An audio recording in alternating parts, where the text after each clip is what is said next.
నమస్తే. నేను ప్రసాద్ కాట. చిలకలూరిపేట సభలో లోకేష్‌ని దూరంగా ఎందుకు పెట్టారు? తెలుగుదేశం పార్టీ కార్యకర్తల శ్రేణుల్లో ఇప్పుడు ఆ విషయమై కొంత అయోమయం ఉంది. అసలు ఈ సభకు సంబంధించి లోకేషే పెద్ద ఇనిషియేటివ్‌గా తీసుకొని వెళ్లి భూమి పూజ చేసి దానికి సంబంధించిన ఏర్పాట్లన్నీ ఆయనే చూశారు. ఆ తర్వాత మోడీ వచ్చినప్పుడు మోడీని ఆహ్వానించే దగ్గర కూడా ఈయన బాగా దూరంగానే ఉన్నారు. దానికి సంబంధించిన వార్తలు గాని ఏమీ మీడియాలో రాలేదు.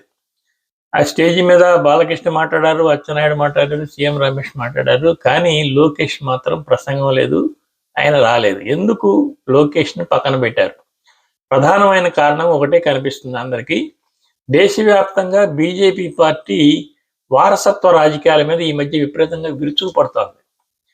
చాలా చోట్ల మోడీ, అమిత్ షా వాళ్ళ ప్రసంగాల్లో వీళ్ళందరినీ వరుసగా పేర్కొంటూ ఇప్పుడు కేసీఆర్ ఎందుకు ప్రయత్నిస్తున్నాడు కేటీఆర్‌ని ముఖ్యమంత్రిని చేయడానికి?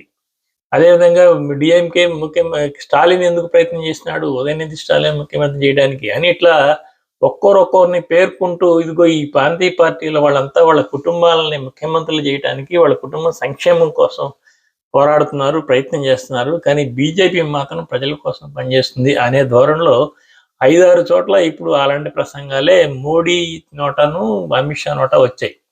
బహుశా అలాంటి ప్రసంగం వస్తే ఇబ్బంది పడాల్సింది తెలుగుదేశం పార్టీ. కనుక దూరంగా ఉండటం మంచిది. వారసత్వ రాజకీయాల మీద ఆయన విరుచుకుపడుతున్నారు గనక బహుశా ఆయన ప్రసంగంలో అలాంటి ప్రస్తావన రావచ్చు. లేదా ఆయనకి ఇష్టం లేదనే ఉద్దేశం ముందుగానే వీళ్ళు గ్రహించి ఉండొచ్చు. అందుకే లోకేష్‌ని పక్కన పెట్టారని అనిపిస్తుంది.